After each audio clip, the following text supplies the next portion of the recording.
بررسی جریان جهیمان العتیبی، اخوان سعودی و سلفیه جهادی. آغاز سال 1400 هجری قمری، عربستان غرق در حیرت شد.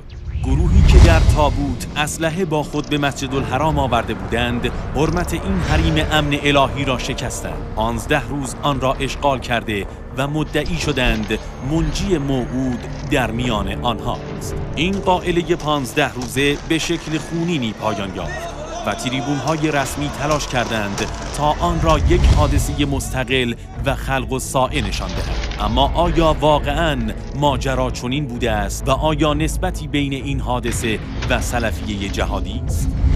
جهادی‌ها از دهه 80 میلادی فعالیت‌های خود را به شکل بارزی توسعه دادند. ابو محمد مقدسی، ابو قتاده فلسطینی، ابو مصعب السوری و ایمن الظواهری چهره‌های فکری این جریانند. شواهد نشان می‌دهد که جهیمان العتیبی رهبر گروه مسلح اشغالگر حرم با افراد و افکار ذکر شده مرتبط است. او که در سال 1976 میلادی با محمد ابن عبدالله قحطانی آشنا شد، بعدها او را منجی موعود خواند و با جذب جوانان برای این منجی خود خوانده در اول محرم 1400 هجری قمری حادثه اشغال حرم را رقم زد.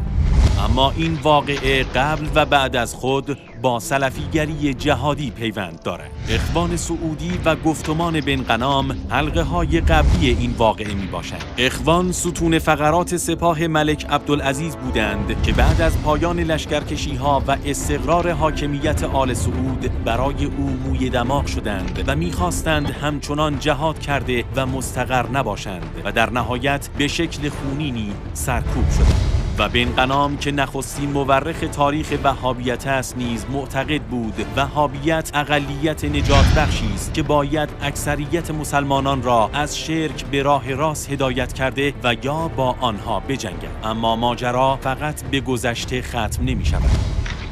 این تصویر ابو محمد مقدسی صاحب کتاب معروف ملت ابراهیم است که باید پذیرفت آنچه امروز سلفی‌های تکفیری اجرا می‌کنند از سایر کتاب‌ها به کتاب مقدسی نزدیک‌تر است.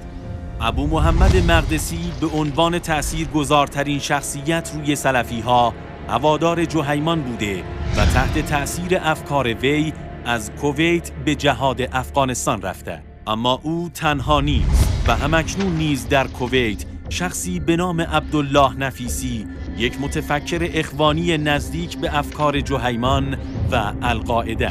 از آنچه گفته شد میتوان نتیجه گرفت که ارتباط با اخوانی‌های سعودی و سلفی‌های جهادی پیش از حادثه اشغال حرم و تأثیر بر رهبران فکری سلفیه جهادی پس از آن واقعه جهیمان را تبدیل به زنجیره‌ای در شکلگیری سلفیه جهادی می‌کند.